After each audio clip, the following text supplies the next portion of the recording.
Once again, good afternoon. It's the top of the hour. I'm Kris Gardner. You're tuning in to the lunch break on KYOK. This is KYOK Conroe, Houston on AM 1140, 92.3 FM, and streaming live on KYOKradio.org. Thank you again for joining me. I'm filling in for my brother AJ Jones, who's taking a much needed break. So just enjoy the ride with me. Should be a good show. Busy show. Last hour was kind of action packed. Houston Rockets head coach Stephen Silas and Rockets general manager Rafael Stone held a media session that just finished probably 15 minutes ago. So I won't have time to bring much content audio-wise to the show today, but I'll post it up on my YouTube channel at Houston Roundball Review for everyone to tune in and listen to that comment. A lot of the things you'd expect them to say after a 17-55 season, but they do have talent. They have talented young players, and they do have 3 draft picks in the upcoming NBA draft. So be sure and tune into that press conference. I'll post it on Houston Roundball Review later on. Got on schedule of action-packed show with guests. One of them, he's agreed to join me. Just waiting for him to chime on in. The board man, Justin Gorham from University of Houston men's basketball, will be joining in this hour, hopefully as soon as he can. I got my road dog, the faithful Wildcat, waiting in the wings to join me in case Justin is a little delayed. But we're going to do some things, some news that broke out that ESPN announced also within the last hour. And it's pertaining to the Southwestern Athletic Conference, as we call it here in H-Town, the SWAC, and the MEAC. ESPN has reached a new 6-year agreement with the MEAC and the SWAC that will extend the Cricket MEAC SWAC Challenge kickoff and the Celebration Bowl. So for the next 6 years, and this year's matchup, I'm going to scroll through the press release. It's going to be prime time. Prime time. In fact, I want to bring in Mr. Wildcat on this one, get some thoughts on this as we read this. Sir. Wildcat, how you doing? But listen to this. Listen to some of this as I read it to you. This is a quote from Clint Overby, the vice president of ESPN Events. We are thrilled to continue our relationship with the 2 incredible conferences. The MEAC SWAC Challenge Kickoff and Celebration Bowl have been mainstays on our events roster, and we've seen tremendous growth for these storied games. We look forward to their continued success and celebrating HBCU football for years to come. The MEAC SWAC Challenge Kickoff began in 2005. I didn't realize it had been around that long, but it's now annually scheduled during ESPN's Week 0.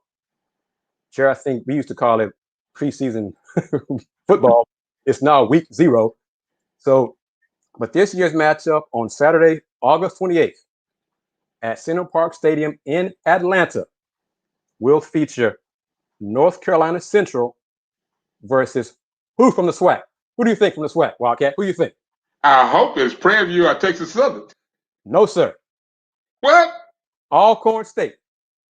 Mr. Opt-out. Yes, in the primetime matchup on ESPN. There he is right there. My man has joined in, but let me finish up real quick here. Future matchups include Alabama State versus Howard in 2022. South Carolina State versus Jackson State in 2023. I wonder if Dion will still be coaching Jackson State by then and not somewhere else. And Florida A&M versus Norfolk State in 2024. So the SWAC MEAC Kickoff Challenge, Week 0, this year's matchup will be Saturday, August 28th, featuring North Carolina Central versus Alcorn State in prime time on ESPN. Yes, prime time on ESPN. Means after 6 o'clock. So that's big for both HBCU conferences. And just going to leave a little plug here. Don't think AJ would mind. For more info, a lot of info on HBCU sports, tune in to my colleagues, Jonathan Yadkaville, and Inside the HBCU Sports Lab with him and his co-hosts, Charles Bishop and Mike Washington. Their shows air Sunday, Tuesday, and Thursday now. You can catch them on Facebook Watch as well as on YouTube on 2 places at Inside the HBCU Sports Lab on YouTube as well as the Jericho Sports Network also Black College Sports Network on YouTube. So tune in for both of those, and you get a lot more info on HBCU sports. Wildcat, I'm gonna put you in the break room while I go to the board man. I'm going to the board man here. So board man, I hope you're ready, baby. So here we go. Justin Gorham. How you doing? I'm doing great, man. Thank you very much for joining me. Let me, if you don't mind, a little high check here. Got to let folks know that the board man is on the air. Yes, sir. And I would like to talk with you about a few things, especially your big news that you got an agent now. You got an agency. So yes, sir. So let's see, on the air with the board man, Justin Gorham. So how did that come about, Justin? How did that work? Did Coach Sampson help with that? Who helped out? How did that work? Just let us all know. Coach Sampson gave me help with a couple of agents, but not this specific one. You know, my agent Adi, he represents Corey Davis. So, you know, he watched Houston basketball. I've been watching Houston basketball, and he contacted me, just gave me opportunity, and I liked what I heard, and I signed with him, and you know, we've been working out. And are you working out here in town? Where are you right now? If you don't mind. I'm still in Houston. Okay. I'm still working out in Houston. You know, getting Guy V when I can, and then I have some other gyms that I get in and work out at. Do you have a specific trainer to help you go through the workouts? You know, someone like that. I work out with a variety, really, not specific, but you know, whoever's available and whoever's willing to work out with me. And what do you want to work on right now, man? What skills are you trying to hone in for the pros? Just getting my shot more consistent. You know, I shot the three fairly well this year, but I feel like I could shoot it better. And, you know, just like dribble moves, you know, catch and shoot. I mean, catch it, one dribble, pull up, just cleaning up a whole bunch of intangibles. Have you, as a senior at U of H, did you receive feedback from the NBA scouting department, things like that to work on? How did that work? Have you heard from pro scouts? They contact my agent. They tell my agent different things.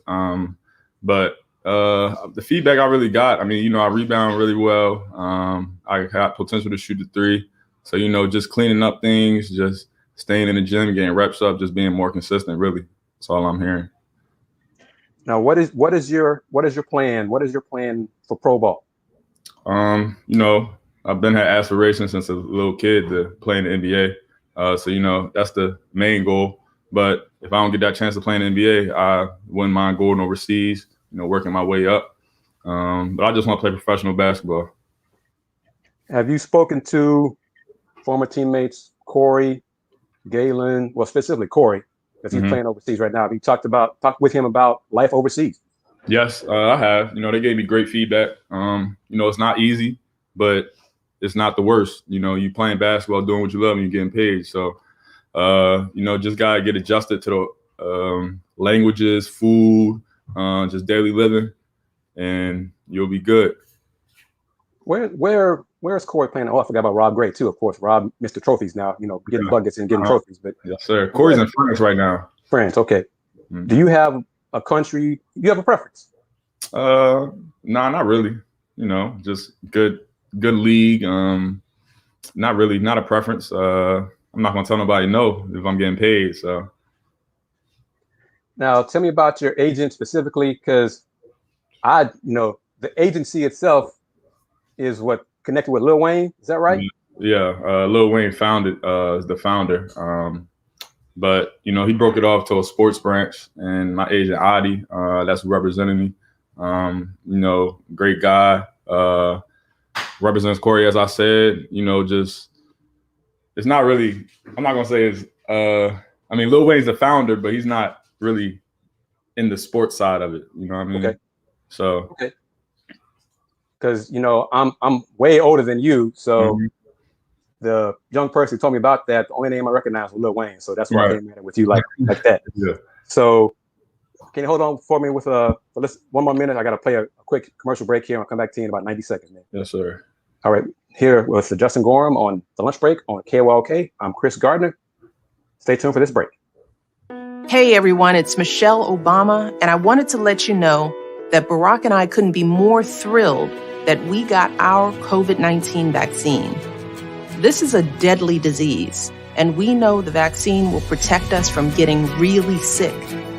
It's how we'll start getting back to seeing friends and family and doing all those things we love again.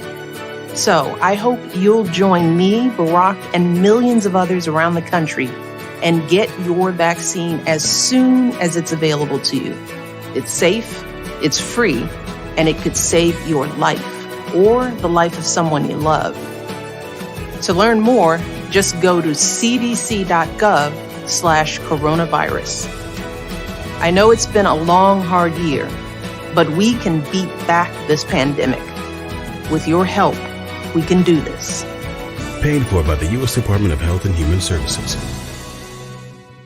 In Jesus Christ, we are victors and not victims. We are the head and not the tail. We are above and not beneath. We depend on God alone and not the world systems. UCA is a nonprofit faith-based organization that is committed to restoring, promoting, and protecting America's traditional values of God, family, and country in urban areas. We desire to empower, educate, shape, and mold the minds of future generations. Join our mission at www.urbconusa.org. All donations are tax deductible. This is Sean Scott, co-founder of Urban Conservatives of America. God bless. All right, we're back on the lunch break. I'm Kris Gardner of the Houston Roundball Review, guest hosting this week through Thursday for Andre A.J. Jones on the legendary KYOK. And right now joining me is the board man, Justin Gorham from the Houston Cougars. Recent graduate, right? Yes, sir. Graduated last Thursday. Congratulations, man. I'm very happy for that. I'm proud of you as well. Media person. I hope I can say that about the folks I cover, but still, let's talk about that, man. Let's talk. You came from Towson 3 years ago. 3 years ago. How have you changed? Well, let's hold right there. Mm-hmm. From Towson to Houston, why did you decide to come to Houston from Towson? Things didn't really end well my sophomore year. I feel as though my team underachieved, and I just was sitting at home in March watching March Madness, and I was like, man, I want to play in this. Since a little kid, I've been watching March Madness, and that's something that I want to participate in. And I just wanted a new opportunity. Also, I just wanted to get out of the area. I went to high school about 5 minutes away from Towson University. So, I was seeing the same stuff, be in the same environment my whole life. I just wanted to get a change of scenery and just start new. And then did you reach out to the staff here, or did someone reach out from here to you? How did that work? It was actually funny. My cousin was a coach at Prairie View. Landon. So he actually got the coaching job at Alcorn. So we played against him this year. But he connected me with Coach Quantis because they know each other. He went to school in New Orleans. So, Coach Quantis from New Orleans. So they connected. Landon called me and was like, Houston said they're interested. So Coach Quantis called me like that night and just was telling me about the program, everything. Of course, I knew who Coach Kelvin Sampson was. So I knew he's a legendary coach. And it was funny because I actually watched the Michigan versus Houston game in my dorm, and I was like, dang, that's a tough one right there. Yeah. Tough one. So, he just presented me with everything, brought me down here on a visit, loved everything, and just fell in love with Houston day one. How long did it take for you to get used to the heat and humidity? Probably that summer. I came down here in, I think, July. We were on the field with Coach Allen Bishop, running and everything. So that kind of helped me, really, just being in the heat early morning with Coach Bishop. So what did you weigh when you arrived to Houston? When I arrived? Yeah. I was like 235, bad 235. And what did you weigh when you left Houston? 220, good 220. How much could you lift before getting to Houston? I really don't even know. I mean, I got stronger though. For sure. But really, we don't really bench press for a max weight here in Houston. At my old school, we used to, but it might be lightweight, but a lot of reps, or Bishop will put some elastic bands on the side, so we work on different things, not just pushing weight. So that's a good thing with Bishop. He doesn't really focus on heavy weight. He'll focus on like the different mechanics. Now, does he work with each player about this is what I think you should work on. We're going to do these kind of workouts and this kind of routine to help you, work on your core or work on something that'll help maximize your particular game? He sets goals for individuals, but we'll go in guards, forwards, bigs. So it won't be a big team lift. I mean, we used to, but before COVID, we had to manage some things. So we would go guards, forwards, bigs. Wouldn't be a big session. So Bishop could, if you were doing something wrong, he could help you out. But Coach Bishop, he's a great strength coach, and also he takes care of the nutrition deal. So, we'll have healthy foods in the refrigerator when we come back from practice, healthy food after practice. So, he just does an all around great job with us. What is the contrast? How different is the food that you had at Towson compared to the food you had at U of H? It's a major difference. We didn't really have lunch. We didn't have training table at Towson. Sometimes we would get food after the games, stuff like that. But we didn't have training table like where I could go in the locker room and just open up the fridge and get a good meal. How much has your game? Well, describe your game when you were at Towson. Were you just strictly? What were you? Low post? What was your game? Yeah, I mainly played the 5. Low post. I think I shot probably 3 threes in my career at Towson. So I was mainly the 5, undersized 5, just post up, back to the basket, face up type deal. Now, did Coach Sampson talk to you about changing the game? He sees you at a 4. How did that work? Yes. I remember I came on my visit and, I scrimmaged with the guys. And I don't think they knew I could shoot the 3. So, I was making a couple threes and coach was like, we can work on that. Like, redshirt year, told Coach Kellen, that's what we need to work on. I worked out with Coach Kellen all redshirt year. Well, my whole Houston career because he's my position coach. So, just worked on that just to expand my game because I couldn't play the 5 in American. Okay. How difficult was it for you that redshirt year? If at all? It was difficult. Just first time whole year just not playing basketball. Just sitting on the side, I used to practice every day, work out every day. But I didn't have a problem with it, but it would mess with your mental sometimes because you're doing all this and you can't even show anything on the court. But I just had to sacrifice for a year, just sit down, work out.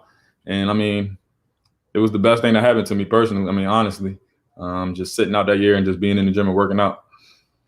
And then when you were able to get on the court for the real games, did it take long for you to adjust from not playing a season to getting back on it? Yeah. After that action? Yeah. I feel like I struggled my first year playing here. I didn't really have the confidence to play on the perimeter. I was second guess a lot of things, didn't know when to shoot, when not to shoot. So it was tough. It took a while. I feel like I came along at the end of the year. I felt as though I was going to have a great, tournament in March, but COVID shut everything down. So that was that.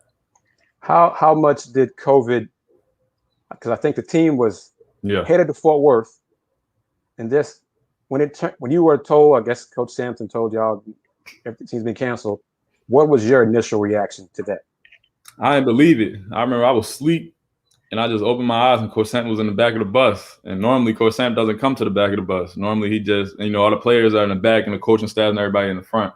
He'll come to the back of the bus if we come back from a road game and we win, but if we lose, he's not coming back there. But I just saw Coach Sant in the back and he just paused and he was like, yeah, guys, I just got off the phone with the conference and they canceled everything. But on our way, like we were seeing different conferences canceled. So like we had our thought in the back of our mind, like, dang, it might be over. But we didn't think it was going to be canceled. With that news, I guess you couldn't go home. Were you able to go home or you just stayed in Houston? I went home for like 2 weeks and then I came back out here because at home, everything was shut down. I couldn't even get into a gym. But, we still had privileges at God V, but we couldn't let anybody in. So, I came down here, worked out a little bit, stayed in shape. Okay. I'm speaking with Justin Gorham of the Houston Cougars, and we're going to take one more break here. Can you hang on for a few more minutes, my man? Yes, sir. All right. This is Kris Gardner on the lunch break on the legendary KYOK. Hey everyone, it's Michelle Obama, and I wanted to let you know that Barack and I couldn't be more thrilled that we got our COVID-19 vaccine. This is a deadly disease, and we know the vaccine will protect us from getting really sick. It's how we'll start getting back to seeing friends and family and doing all those things we love again. So I hope you'll join me, Barack, and millions of others around the country and get your vaccine as soon as it's available to you. It's safe, it's free, and it could save your life or the life of someone you love. To learn more, just go to cdc.gov/coronavirus. I know it's been a long, hard year, but we can beat back this pandemic. With your help, we can do this. Paid for by the U.S. Department of Health and Human Services. In Jesus Christ, we are victors and not victims. We are the head and not the tail. We are above and not beneath. We depend on God alone and not the world systems. UCA is a nonprofit faith-based organization that is committed to restoring, promoting, and protecting America's traditional values of God, family, and country in urban areas. We desire to empower, educate, shape, and mold the minds of future generations. Join our mission at www.urbconusa.org. All donations are tax deductible. This is Sean Scott, co-founder of Urban Conservatives of America. God bless. And we're back. I'm Kris Gardner of the Houston Roundball Review, filling in for AJ Jones on the legendary KYOK on the lunch break, speaking with Justin Gorham from the Houston Cougars. Recent graduate, Justin Gorham for the Houston Cougars. I like saying that, man. I do like saying that. From one alum to another, because I finished at U of H long time ago. How old are you, Justin? 22. Is that all? Man, I am double your age plus 5. So yeah, I finished from U of H in 94. Wow. So yeah. Wasn't even thought of. Yeah. Thank you, man. Thank you for making me feel real old right there. My fault. No, it's all good, man. But yeah, thank you very much. Speaking with Justin Gorham from Houston Cougars, the 2021 men's Final Four Houston Cougars. So let's lead into the great season. How was COVID and how did it impact you from, I guess, April to October? It didn't really affect me until October. Well, until September. I was around someone who had tested positive, so I had to go into quarantine like our last 2 weeks of conditioning month, late September, and then my last day of quarantine, I got popped with corona. So I was out for like the first couple weeks of practice, and I was just thinking, I'm like, dang, it's my last year. I'm like, I'm getting behind practices. I was worried and everything. I couldn't leave my room. Had a quarantine room, but Coach Bishop brought me like some little work, like jump ropes, just different things I could do in the room just to stay in shape a little bit. So it was hard being in the room, just thinking like, this is gonna affect me my whole season. Is this gonna affect my last season? Am I gonna be 100%? But I just worked, and came October when I got late October when I got a chance to get in practice. It was tough, but I just worked through it. And then the whole team got COVID, and that was tough. Other than 6 people, it was six of us at a time that didn't have COVID at the time, but the whole team had COVID. I think before the Alcorn State game, so we were practicing with 6 of us. That was tough too.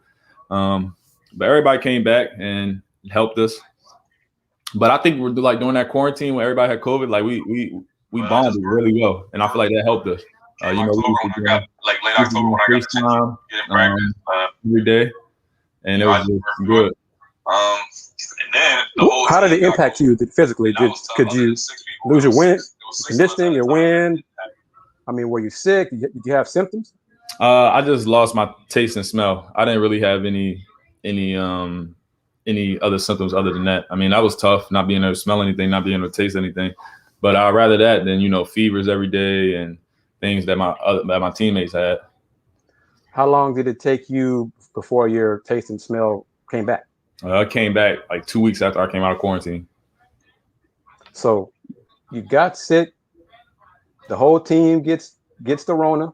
Mm-hmm. At that point, when the whole team got it, did you have in your mind man, this is not going to go well at all. We're in trouble. Yeah, we all did, really. We were like, dang, we don't know if the season's going to happen because we're seeing different teams throughout America just get shut down and everything. So, we were all like, is this going to happen? I remember during conditioning, man, like we were kind of down because we think we're doing all this for nothing because we think the season's going to get canceled.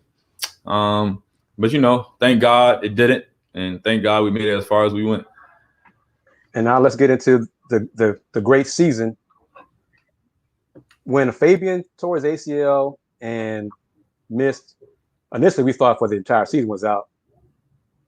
Did Kelvin, which coach talked to you and went to you and said, hey, man, we're going to lean on you this season. We need you to step up. Who gave you that pep talk? To be honest, nobody really. That was just a given. I was the next man up.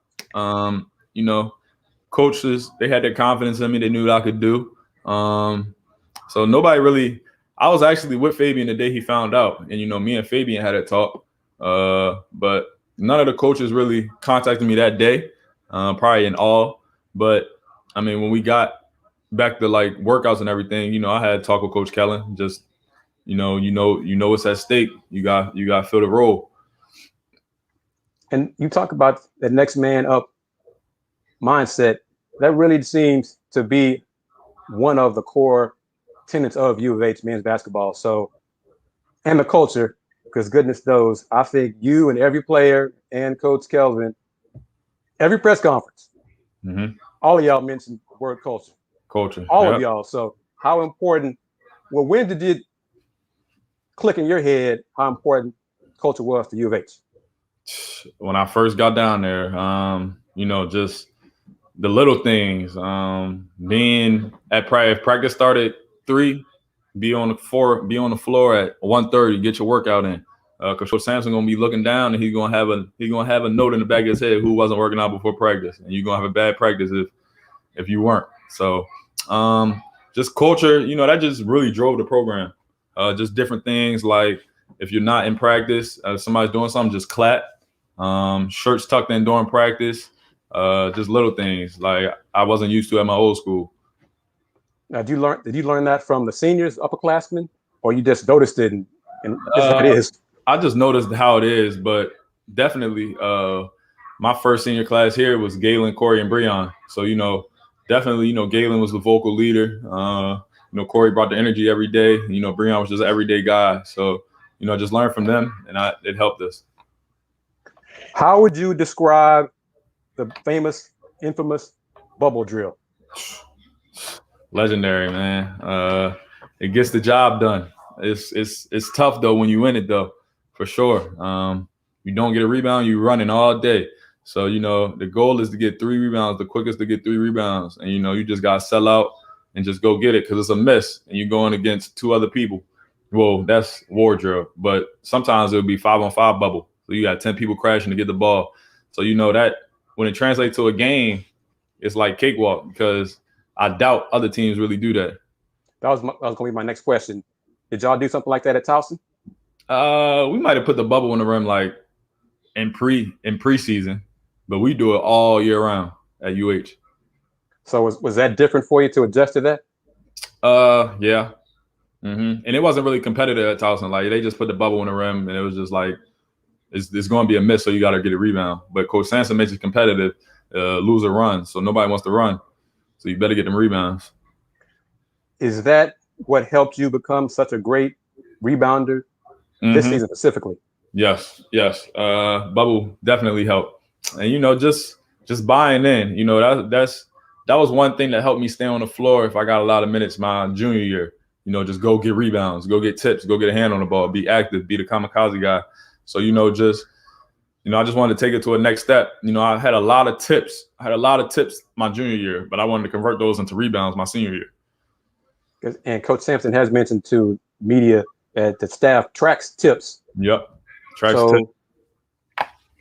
Is it a sense of a ranking of who had the most tips, game to game in the season and things like that?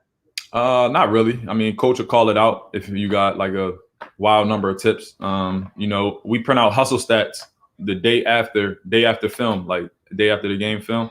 And if you don't got a lot of tips, Coach Sam's gonna get in your butt because it's like, what were you doing out there?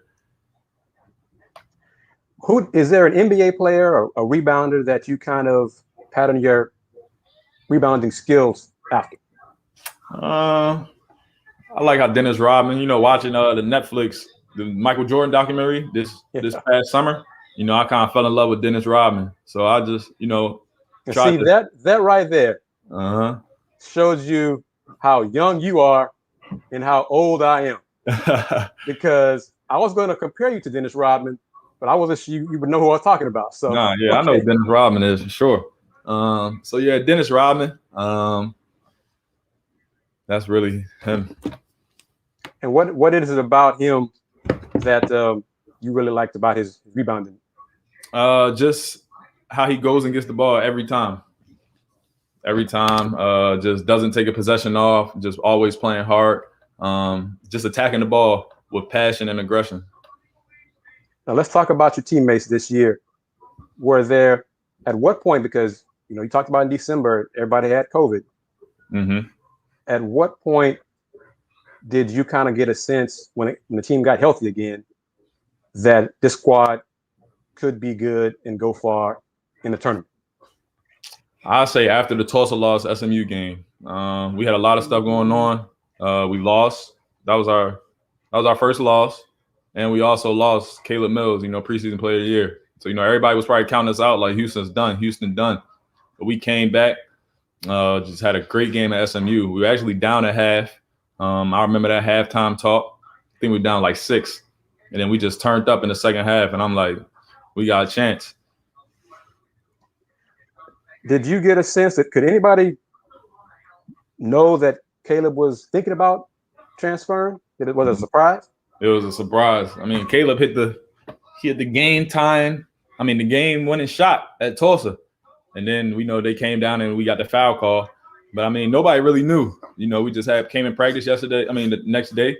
Everybody was like, "Where's Caleb? Where's Caleb?" And then it was just the news was broke to us that he's out.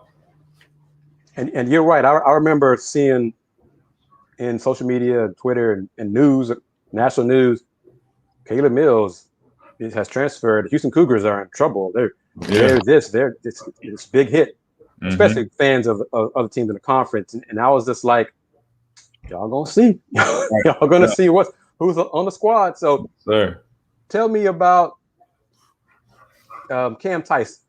Cam Tyson? Yes, sir. Great 3-point shooter. We knew what Cam was capable of his redshirt year sitting out. We used to call him the flamethrower. He used to just torch us in practice. And even this year in practice, I mean, he rarely got any opportunity to show other than Tulane and, our leader late when he broke the record. But, he's a great shooter. We weren't surprised by any of the things that he accomplished this year. And what are your thoughts on Tremont Mark? Tremont Marks is what they call him. But he's good. He's going to be a great player here. He had a great freshman year. I just can't wait to see him take the next step because, it's red and white in practice. Red team's the starters, white team's the bench. And we had our hands full with Tremont all year. So we know what he's capable of, and I just can't wait to see him take the next step. And Quentin Grimes, when Quentin came from Kansas, the season he had, his first year at U of H, it wasn't great, but could you tell in practice, especially last summer, that he was ready to have a breakout season? Yes. I remember when we were doing our runs, when we were able to, after COVID, like after the shutdown and everything, I think like June, July, and Q just looked next level. And I'm like, dang, Q, you've been working. But it's tough to transfer from another program to come to Houston and just be just dominant right away. He had to adjust to some things at Kansas they didn't do that we do, playing hard and just everything like that. He went from a blue blood team to a blue collar team. So you had to adjust some things. I love that comment right there you made. And you're the first person I heard say it. You said you mentioned it during one of the press conferences. I don't know if it was the NCAA tournament or it was a conference tournament. Tournament. And I was like, yo, man, that is, I don't know. Is that yours? Or is that one of the Coach Kelvin Sampson? That's Coach Sam. Because that is U of H. That's U of H men's basketball right there. how has the staff, is there anyone, I didn't want to say it like that. How has the staff impacted your life off the court? Impacted very well. They're not just coaches on the court, they're also off the court. So, Coach Sant, for example, he could be in your butt all day in practice. He walk out that gym, he gonna talk to you like nothing happened. Like, he's not gonna hold a grudge or anything. It's more than basketball with that coaching staff. Is there anything you want to say? Well, what do you know about working out and getting ready for the NBA draft combine and things like that to prepare you for the next level, man? Because you're pro now. Yes, sir. I don't really know too much about it. I'm new to this. But just to take, Coach Sampson, he was at that level. I've asked him, he has experience. But you just gotta go in there and take care of business. Can't try to change your game to be like somebody else in the pros. You just gotta be yourself and just be consistent. Do you still keep in touch with Quentin? Because both of y'all trying to have the same dream. Yeah, we still in the team group message. So we still talk. Dejan, Bryson, everybody. We still talk within each other. I gotta ask you this, man. What was your thought? Have you gotten tired of Zoom? Yeah, especially with school. That's all Zoom was. It was Zoom University. So I got tired of Zoom, but we had to change because of the difficult times. How long did it take you to adjust to Zoom? Not long. We were having like team meetings on Zoom, so not long. Did you have a recruiting visit when you? Yeah, I had a recruiter visit. Dejan was my host. Okay, well that's great. So you got to tell me, man. What was your first impression of Dejan? I was like, this man talk all day. But Dejan, I came down here and that's one of my closest friends for life. Great guy, great bond, like a brother. He just told me he was new too, but he just told me what he was going through the first month, and he was just like, man, this program gonna take me to a next level. He had a great career at UMass, but he was just like, this is gonna be the one. Did it take you any time at all to get used to Dejan and his New Orleans talk? The language? Nah, yeah, I could understand. It took a little while, but it wasn't as bad. Because Bryson's is a little thicker than Dejan's. Yeah, Bryce. Is there anything else you want to say, man? Because I really do appreciate your time, taking time to speak to the viewers and listeners on KYOK. Anything anybody want to give a shout out to? No shout out. Shout out to my family. Shout out God. Shout out Houston basketball. And Houston basketball is going to be back. Final Four plus some more. So, just because we made it to the Final Four this year doesn't mean that's it. One last thing, if you don't mind, just thought about it. We give a shout out there. Just your relationship with your mom and how much it meant to you to have her because it was a senior day night, but just how close you are with her. I'm very close to my mother. We have a great relationship. Talk to her every day. Text, via call, anything. Great relationship with her. My freshman year of college, I actually lost my father. So, me and my mom just got close. Just wanted to support her, have her back in everything she did. And she has my back. I wouldn't be here if it wasn't for her. Justin Gorham, man, thank you very much. Let's keep in touch. Good luck to you in your pro career. And let me say, I keep saying one more thing, but Armani Brooks. Armani Brooks. Rockets. So Armani is an example of what I like about UH now and the coach Kelvin Sampson that they kind of slacked off with before he arrived is you guys come back and keep in touch with the program. So what are your thoughts on what Armani's did with the Rockets? Proud of Armani. He got his opportunity and he took advantage of it. I hope he gets a multi-year deal because I believe he deserves it. I think how many games he played? 20 games, and he made 20 games and made 63s. That's elite. So just proud of Armani. We knew he was capable of it. When he decided to leave early, he had an okay year in the G League. Still was shooting threes like he did at UH, and then he just got this opportunity with Houston Rockets, and it's just great to see him across the street just doing what he did at UH. going to wrap it up with you, man. Now that you're an alum, you'll be getting those emails and mailings asking for some change to support the program. So, Justin Gorham, thank you very much. The recent graduate, Justin Gorham from the University of Houston, the men's Final Four basketball team. Justin, you take care, man, and we'll keep in touch. Yes, sir. Appreciate for having me. You have a good one. You too. Take care.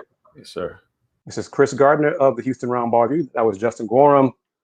Very happy he was able to join me this afternoon. I'm going to take this quick break, and we'll be back with the head coach of the women's basketball team at HBU, Coach Donna Finnie. Hey everyone, it's Michelle Obama, and I wanted to let you know that Barack and I couldn't be more thrilled that we got our COVID-19 vaccine. This is a deadly disease, and we know the vaccine will protect us from getting really sick. It's how we'll start getting back to seeing friends and family and doing all those things we love again. So I hope you'll join me, Barack, and millions of others around the country and get your vaccine as soon as it's available to you. It's safe, it's free, and it could save your life or the life of someone you love. To learn more, just go to cdc.gov/coronavirus. I know it's been a long, hard year, but we can beat back this pandemic. With your help, we can do this. Paid for by the U.S. Department of Health and Human Services. In Jesus Christ, we are victors and not victims. We are the head and not the tail. We are above and not beneath. We depend on God alone and not the world systems. UCA is a nonprofit faith-based organization that is committed to restoring, promoting, and protecting America's traditional values of God, family, country, and urban areas. We desire to empower, educate, shape, and mold the minds of future generations. Join our mission at www.urbconusa.org. All donations are tax deductible. This is Sean Scott, co-founder of Urban Conservatives of America. God bless. And we're back. I'm Kris Gardner of the Houston Roundball Review. You're listening to The Lunch Break on the legendary KYOK, KYOKradio.org. Now I'm going to bring in guest. I'm very glad she took time to speak with me, head coach of the Houston Baptist University women's basketball team, Donna Finnie. Hi, Coach, Chris. how are you? I'm well. How are you? I'm doing great. Thank you for doing this. Sure. So let's recap last season. How was the season for you? Because the COVID year impacted all of us. So how was it for you? Yeah. And then what for the team? I mean, as with everyone last year, it was challenging in terms of, getting the team on the floor because we had to go through the testing and procedures, etc. But I was really pleased with how our team finally got to playing. I think we had, I called it kind of two peaks during the season. And unfortunately, as we were getting to our first one, then we got hit with multiple COVID cases and we ended up missing 28 days in January where we couldn't practice and we had so many kids out with COVID. And that was right after we played our first conference game. So, and we had started playing really good basketball. So it kind of took us a while to get back to that. And we kind of got back to it with 2 or 3 games left at the end of the year and going into the conference tournament. So, I saw glimpses of where I thought we should have been. And it was a little bit disjointed, but really excited about this group going forward.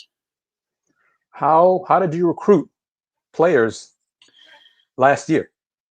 It was different, that's for sure. We were kind of lucky because we already had 2 kids for the 2 spots that we had. They were already committed. So from that perspective, we weren't trying to rush to bring in 21s per se. We had another spot open up because of a player who had to be medically redshirted late in the year. And so that's why we have one more spot and we should be announcing that person by the end of the week. And we're very excited about her. So,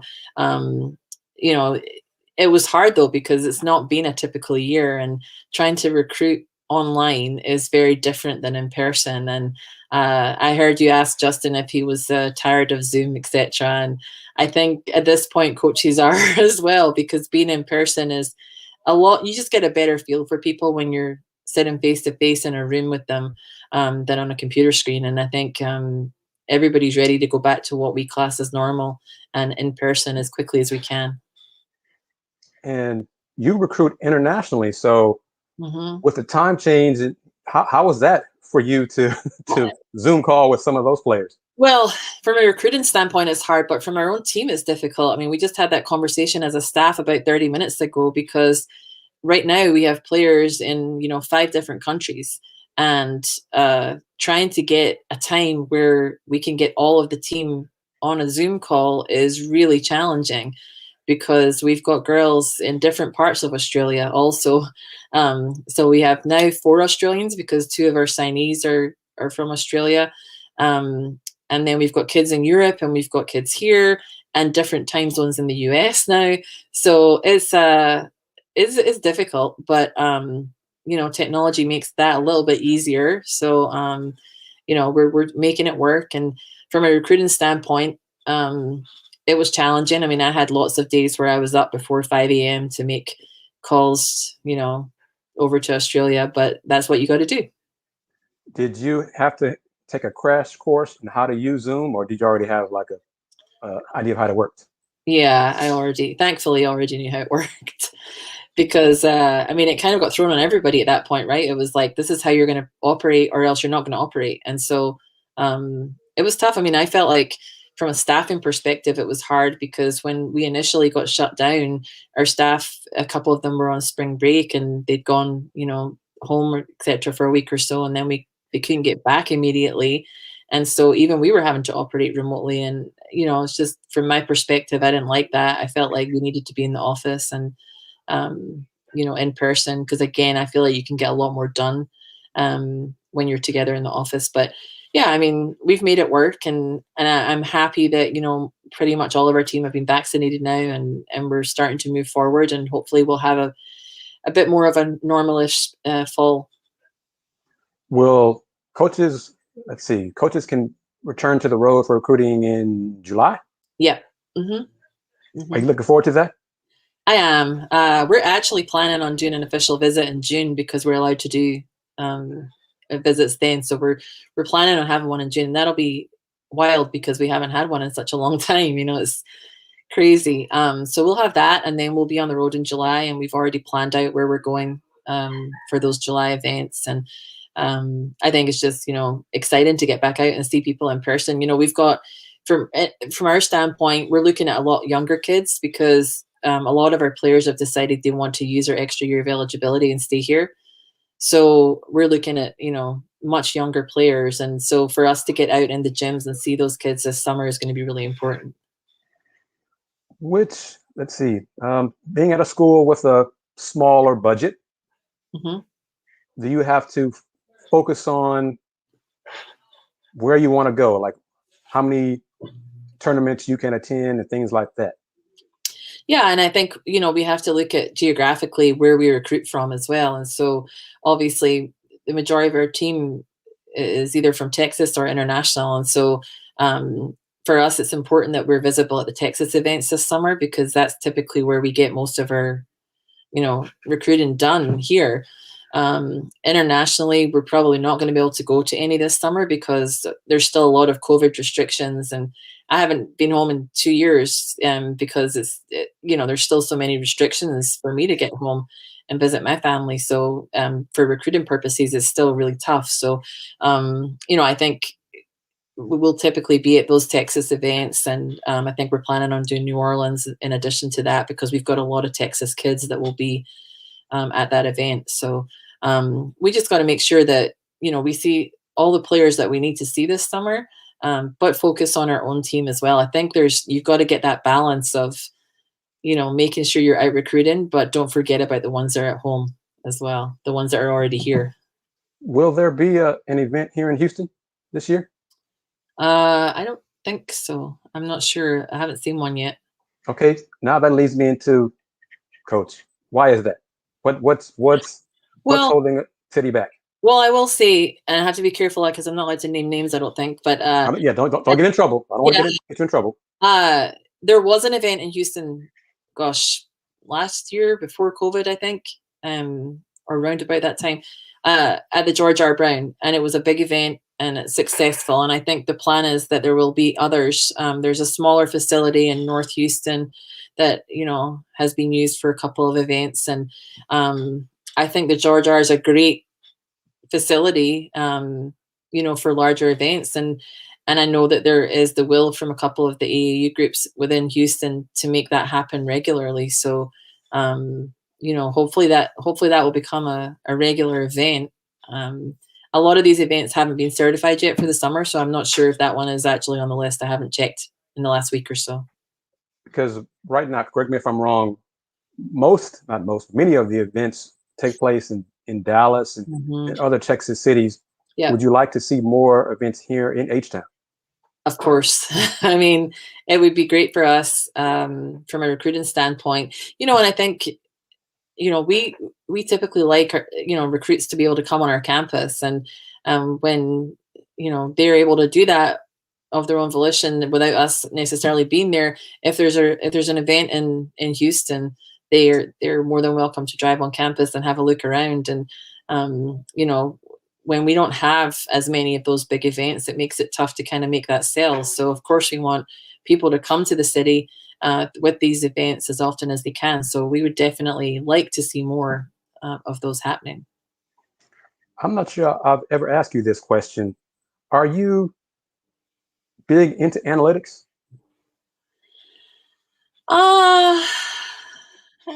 Depends which day you ask me, I guess. Okay, well, I'm asking you today.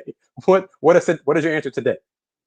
I mean, I am. I think it's important. From a coaching perspective, you have to have your finger on the pulse in that respect, I guess. But it's something that when I was playing, certainly we didn't have access to a lot of the information that we have now. In fact, I just had that conversation with someone last week. We were talking about scouting reports and, how you put together a scouting report now and the information that's in there, the data that's in there. We never had access to that as players, and so it's interesting to me now that we've got, these scouting reports that the players can pick up on their phones, and they have every single breakdown you can imagine in there, that they want to see.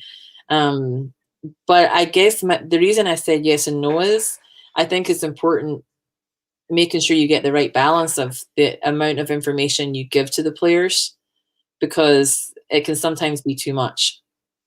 And I think that's getting the balance of that is really important. Like figuring out, is your team a team that's into that information? Will they look at it? Will they use it? Will it really sink in, or is it too much? And we've definitely had different groups with that, and you find that with individual players too. Some really want that. Like we have one point guard at the moment, and she loves that. She wants as much information as possible. She wants to understand, how other point guards, are passing the ball off of pick and rolls when we're looking at synergy clips, etc. She really wants all that information. And then you've got others that just, it doesn't matter to them. And so that's why I say yes and no, because I think you really have to get a feel for your team and whether or not they're going to be able to soak that in or not. What is your position breakdown on I guess this coming season squad? How many? And do you say guards, or just are you breaking down in point guard? 1s, 2s, 3s, 4s, and 5s? Or you just like position basketball? Well, so we had 2 point guards this year, and we've signed a third coming in from Australia, Felicity Helford. She'll come in. So we have 3 true point guards, and what's really good for me is they're all very different. They do different things very well, and I think we've got a really good balance there. I sometimes like to play 2 together, particularly in conference games, which is why we felt like we needed to sign 1 more. And I'm really pleased with this group. I think, Kennedy Wilson this past year just made such huge strides. And by the end of the year, just was playing so well. And she's definitely turned a corner in my mind, where she understands that I always expect more from her. And it was so great to see her putting everything on the line for her team down the stretch. She was just fantastic the last 10, 11 games of the year. And so having that leadership from her was great. But I think Anya McGuire, who was our freshman point guard this year, she's really put in the work in. it's crazy to see how much time she's spending in the gym on her game, and how deliberate she is about the things she needs to work on. So I'm really pleased we have those two coming back and adding Felicity to the mix with those two. And then we have Can you hold on? I got to pay bill here. So can you hold on? Let me play this 60-second spot and we'll come right back to you. Sure. Okay. Thank you very much. Yep. It's Sybil Wilkes with what you need to know. As Republican legislatures successfully pass more restrictive voting laws in their states, hopes of the passage of a federal voting rights bill by Democrats on Capitol Hill are looking bleaker as time goes on. Last week, a Senate committee was deadlocked over the For the People Act, a comprehensive overhaul of federal election, ethics, and campaign finance law. A possible alternative, the John Lewis Voting Rights Advancement Act, is being considered. About 39 million families will begin receiving monthly child tax credit payments for the first time starting July 15th. The payments are expected to dramatically reduce child poverty. Those who qualify will receive monthly payments of up to $300 for each child under 6 years old and up to $250 for each child 6 to 18 years of age. Payments will be sent on the 15th of each month unless the date falls on a weekend or a holiday. To subscribe to my free daily newsletter, please visit SybilWilkes.com. Be informed, be empowered. Thank you, Sybil. This is Kris Gardner of the Lunch Break on KYOKradio.org, speaking with head coach Donna Finnie of HB Women's Basketball. All right, coach, how about the forward, your front court? So we actually returned. I mean, obviously we returned everyone except for one player from last year, so that makes it, a nice position to be in going into this year. I was really pleased with, our starting. I felt like we really identified a really strong starting lineup this year that was very consistent. And so in addition to Kennedy, we returned Tamia Jefferson, who was our leading scorer and second team all conference.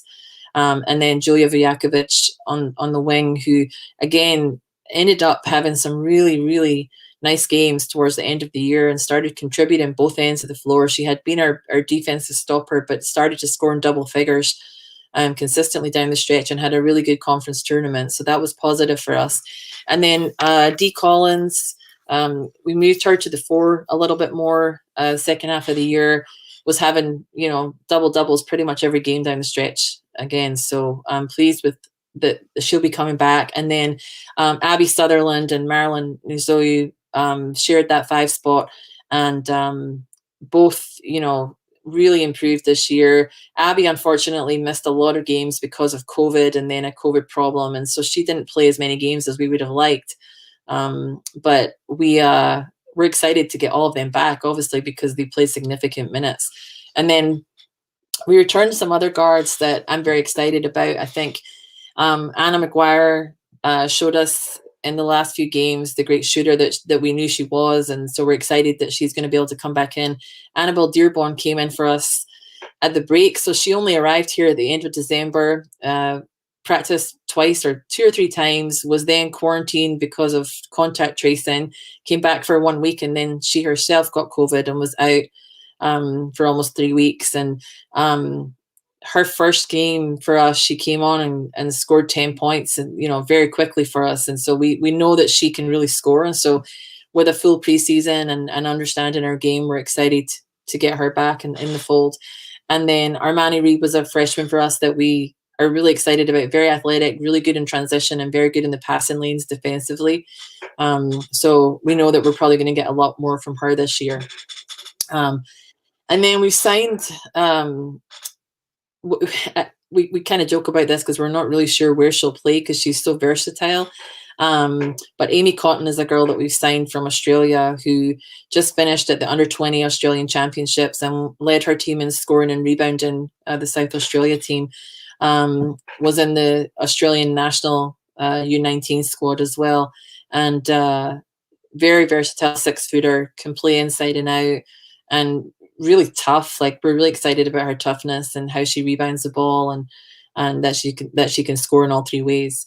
And so adding her to the mix, and then returning obviously post players that we have returning with Marilyn and Abby, obviously, and then with Naomi Pierce as well, who we thought was our most improved player this year.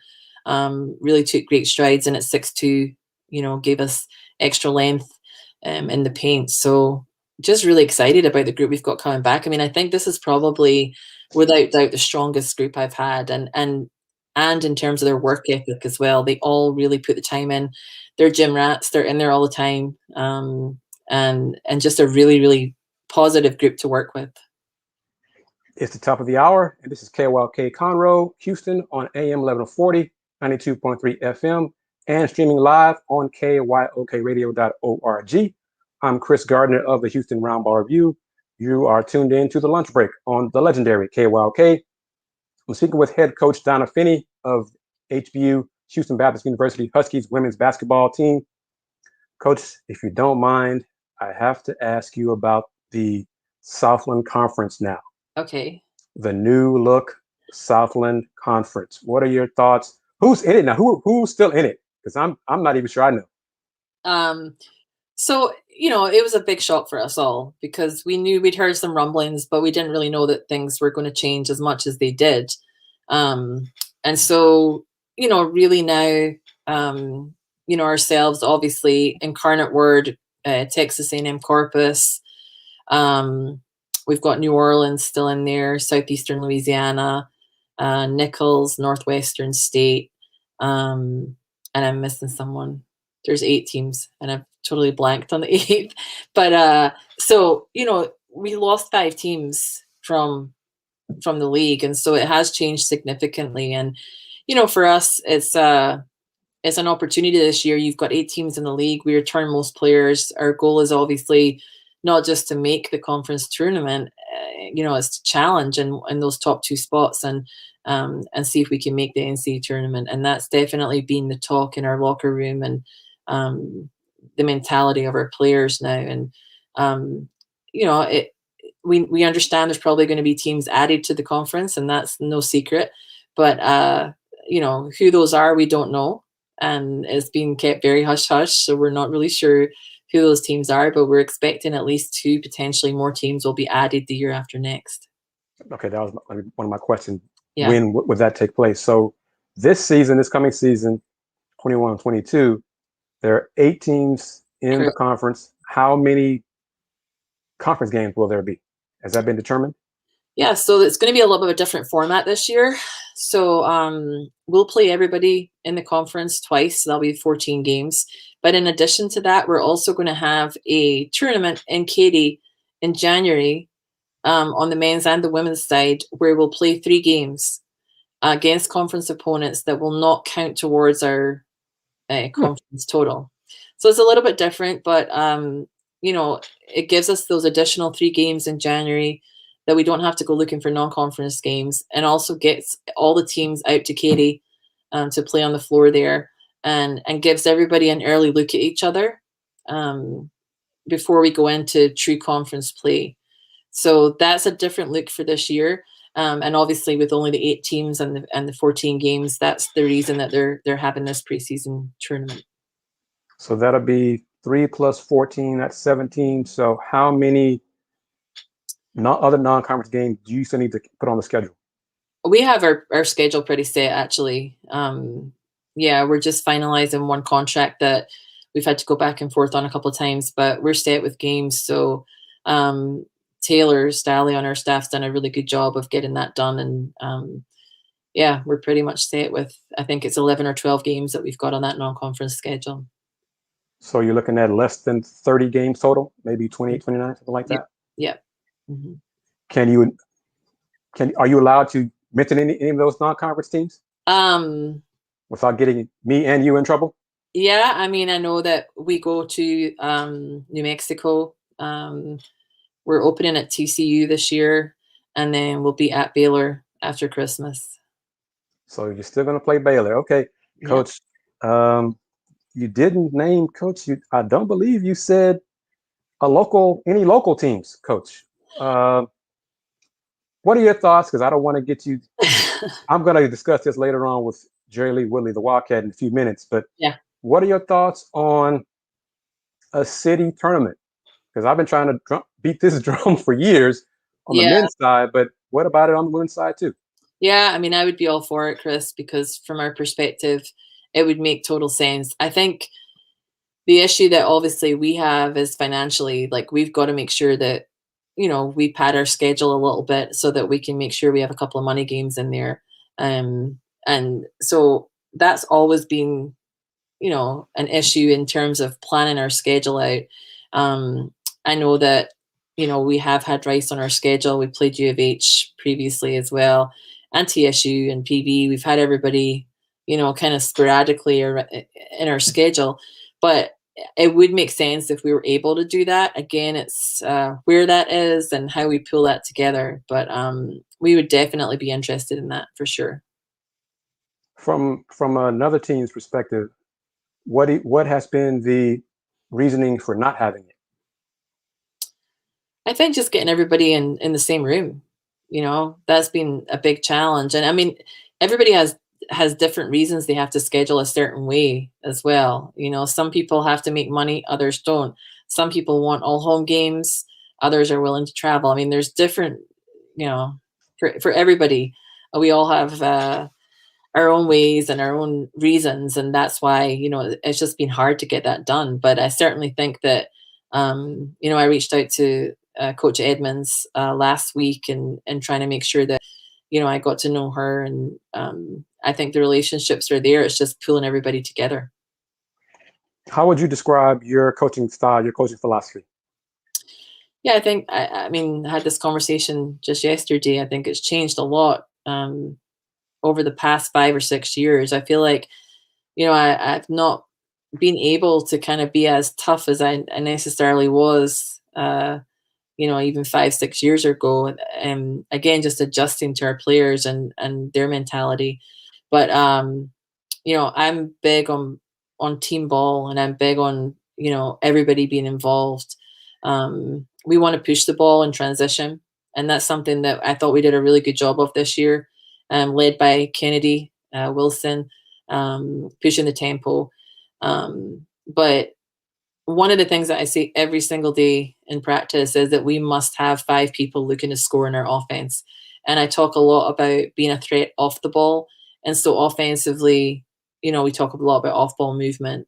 And so, I want to share the ball, push the tempo, but and then defensively, I'm a man-to-man coach. I believe strongly in that. We pretty much play 98% man. It's very rare you'll see us in a zone. And that's just, something that I've believed in from day one. And if we do go to a zone, there's probably a really good reason for it. But we want to play up tempo, and we want to share the ball. And that's something that this group have really bought into. And I'm excited to see how they progress with it going into next year.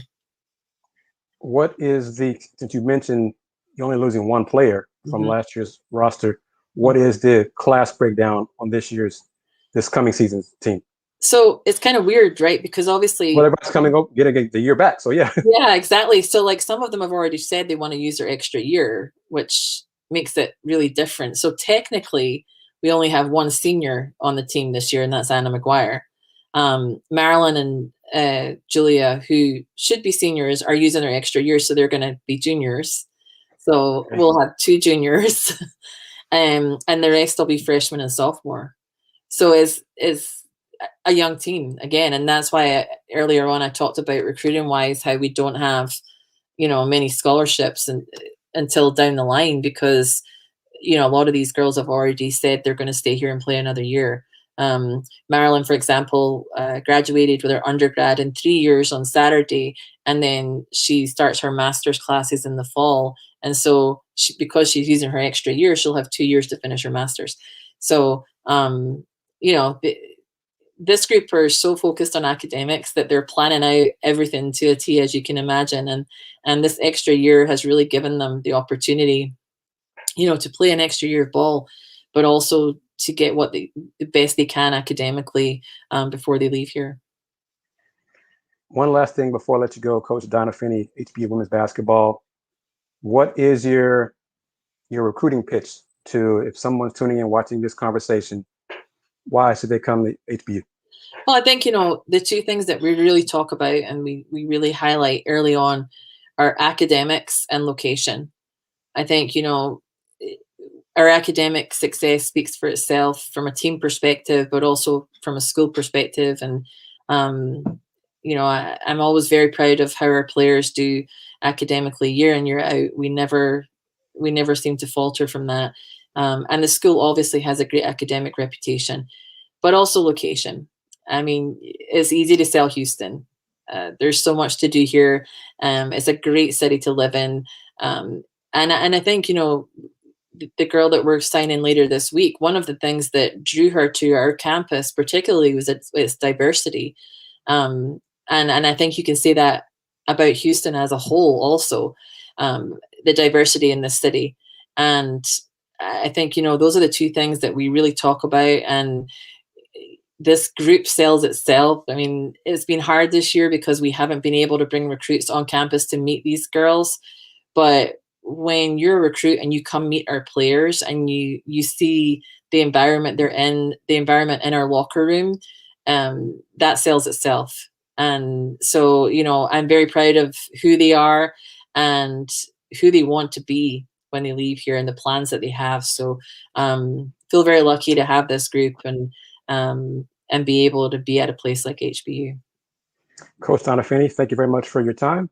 You take care, and you too. I'm going to go to a break here. And when I come back, I have J. Woody Jr., the 5th Ward Wildcat, joining me on the lunch break on the legendary KYOK. Hey everyone, it's Michelle Obama, and I wanted to let you know that Barack and I couldn't be more thrilled that we got our COVID-19 vaccine. This is a deadly disease, and we know the vaccine will protect us from getting really sick. It's how we'll start getting back to seeing friends and family and doing all those things we love again. So I hope you'll join me, Barack, and millions of others around the country and get your vaccine as soon as it's available to you. It's safe, it's free, and it could save your life or the life of someone you love. To learn more, just go to cdc.gov/coronavirus. I know it's been a long, hard year, but we can beat back this pandemic. With your help, we can do this. Paid for by the U.S. Department of Health and Human Services. In Jesus Christ, we are victors and not victims. We are the head and not the tail. We are above and not beneath. We depend on God alone and not the world systems. UCA is a nonprofit faith-based organization that is committed to restoring, promoting, and protecting America's traditional values of God, family, and country in urban areas. We desire to empower, educate, shape, and mold the minds of future generations. Join our mission at www.urbconusa.org. All donations are tax deductible. This is Sean Scott, co-founder of Urban Conservatives of America. God bless. And we're back. I'm Kris Gardner of the Houston Roundball Review. You're listening to The Lunch Break, listening and watching wherever you may be on the lunch break on the legendary KYOK, KYOKradio.org. Join me now once again. Thank him for letting me bump him, move things around to get Justin Gorham on the show. The 5th Ward Wildcat, Jerry Lee Woodley Jr. Thank you, sir, for joining me. No problem. All right. So let's get right into it. Where you want to start? Once again, The swag, for those, Southland, or what? we'll get right back. We're going to talk about what I touched on at the top of the show. For those who may have missed the breaking news, because that's how one person termed it was breaking news, which I never thought of myself as a newsbreaker. But ESPN announced earlier today that they have extended their relationship with the SWAC MEAC Challenge kickoff as well as the Celebration Bowl. The game is going to be on prime time Saturday, August 28th. And this year's matchup is going to be between North Carolina Central and Alcorn State. Prime time on ESPN, week 0. That's big news. What do you say, sir? It's after 6 o'clock. Well, it's after 5 o'clock our time, which is prime time for ESPN. I think it's great. It shows vision. It also says that the conference has an agenda for everyone involved, and they're moving forward. There's vision in the administration across all the schools and across all the platforms of getting the SWAC name, brand out there for everybody to see and to invite everybody in. And it's good that the MEAC still exists, because with some teams leaving the MEAC coming to the SWAC, there was some concern that the MEAC was going to fold up.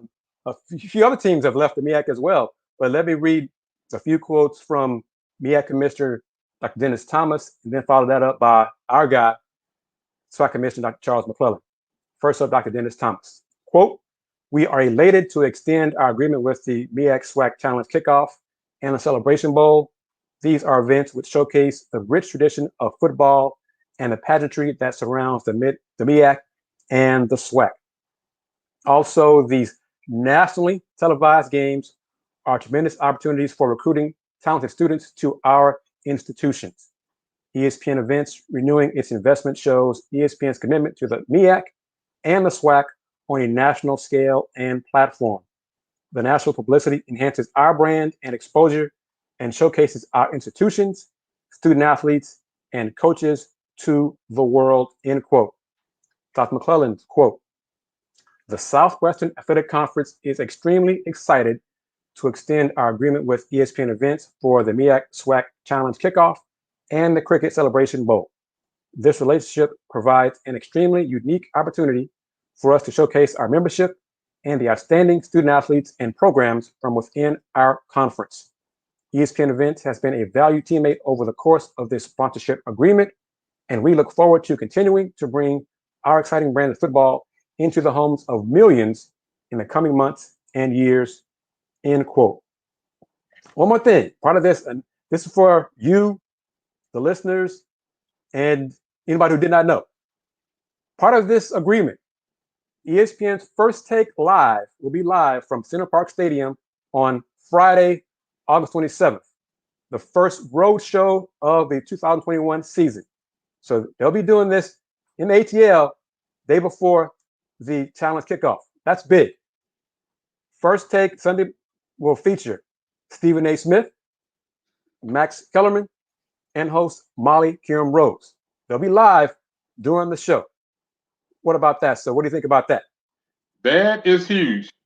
Stephen A., he puts that brand out there. He's a HBCU product, and every time something good is talked about, he always mentions it and keeps that name flowing on the 4 letters, on the 3 letters, on the 4 letters. He as far as TV sports concerned, Stephen A. puts it out there, and he doesn't care whether folks like it or not. It's all about him and the HBCUs. And this kickoff roadshow will be the first of many special on-site telecasts that will spotlight and celebrate HBCUs throughout this 2021-22 school year. So I think that is great and good news, great news for HBCUs, great news for everyone involved. I'm going to call them student assets. I'm not a commissioner of either league. They're student assets to me. But there we go with that. That's big news there. You are joining me on this platform, this new platform for us. I'm going to put that out there in the universe for folks who followed you and me years ago as part of the KG Fifth Ward Wildcat and Doc podcast. We're going to do that again. We are going to resume that. It might just be me and the Wildcat for a while because Doc is so busy broadening his HBCU inside the HBCU Sports Lab brand and working with BCSN and being on BCSN Sports Rap and all those things. But it's all love. We're gonna expand and continue doing this. We're gonna do this thing. So this summer, probably starting in June, look forward to the Wildcat and me getting back on the podcast platform and sharing our thoughts and opinions as only he and I can. And that includes, in the words of our mentor, one of our mentors, Mr. Ralph Cooper, the Hall of Famer, we're going to toss some rocks and hit some folks because we're not going to hold our tongue and giving our opinions on a lot of those things. So I'm happy to say we are going to get back on track doing that. It may just be recorded, may not be live, but we're going to make it happen. So that's a challenge to me to get it done because for a while there, we had talked about it and then dropped the ball and didn't do it. But we're going to do that. So Wildcat, real quick, you got anything to add on that before I take another commercial break? Yeah, there's speed on dropping the ball. It wasn't that we couldn't, it was just that we didn't have the opportunity, and platforms and situations weren't available that are available now. This season, well, this last year or whatever, you start from a year ago, January, when all of it got started. None of us expected sports to be shut down during any of this. But once it happened, we all adjusted. This is basically you and I talk about this all the time, the bridge to next season. In the fall, we're gonna find out who's who, what's what did you learn, how are you going to expand on what you learned and make it work? Because now it's gotten to the point where you got no excuse. Because everybody can do it. What we got to do is have access to the information. I have access to the equipment, and your equipment is a laptop and a mobile phone. That's all you need. Those are the only two things you need to make it in this world now, and in social media and media, period. And now I'm going to take a quick break and come back with more from the Wildcat, and got another man joining me in maybe a few minutes, but he's already in the studio. So we're going to roll out this into this show in a big way. You listen to KYOK, The Lunch Break, the legendary KYOK. I'm Kris Gardner of the Houston Roundball Review. We'll be back in about 90 seconds. Hey everyone, it's Michelle Obama, and I wanted to let you know that Barack and I couldn't be more thrilled that we got our COVID-19 vaccine. This is a deadly disease, and we know the vaccine will protect us from getting really sick. It's how we'll start getting back to seeing friends and family and doing all those things we love again. So I hope you'll join me, Barack, and millions of others around the country and get your vaccine as soon as it's available to you. It's safe, it's free, and it could save your life or the life of someone you love. To learn more, just go to cdc.gov/coronavirus. I know it's been a long, hard year, but we can beat back this pandemic. With your help, we can do this. Paid for by the U.S. Department of Health and Human Services. In Jesus Christ, we are victors and not victims. We are the head and not the tail. We are above and not beneath. We depend on God alone and not the world systems. UCA is a non-profit faith-based organization that is committed to restoring, promoting, and protecting America's traditional values of God, family, and country in urban areas. We desire to empower, educate, shape, and mold the minds of future generations.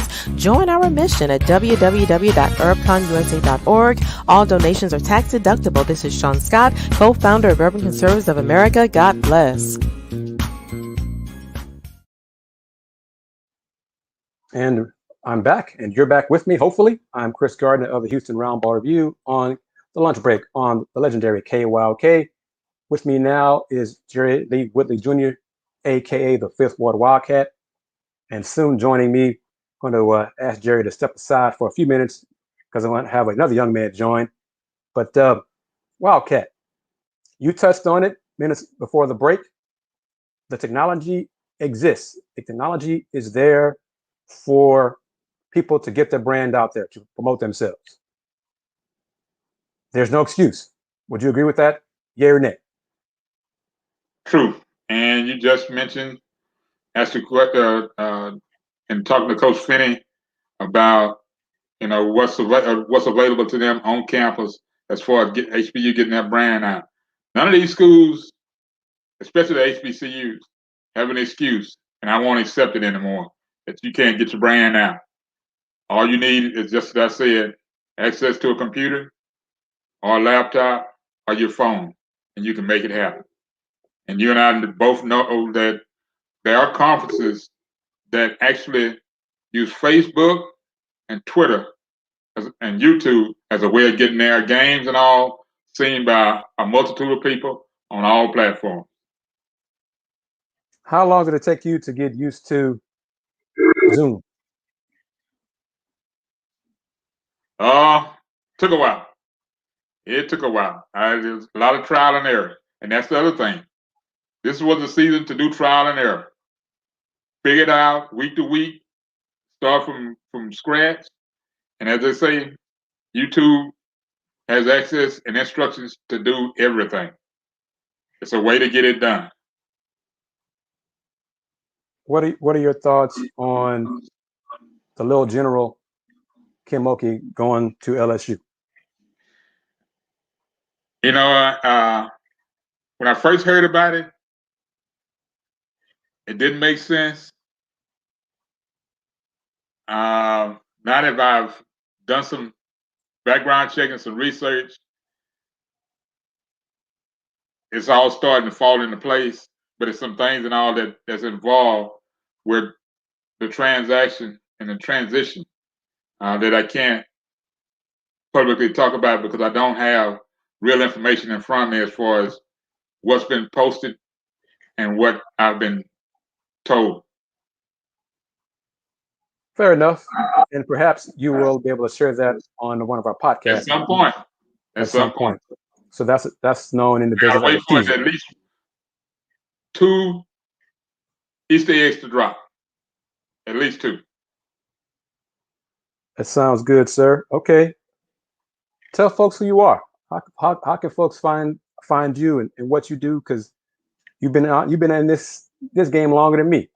I'm learning from you and Ralph Cooper and James Montgomery, Mr. Baseball. So I'm learning from you and passing forward. And one of the people I'm passing forward to is in the studio, waiting to join in, Deion Dunlap. So tell folks who you are, what you do.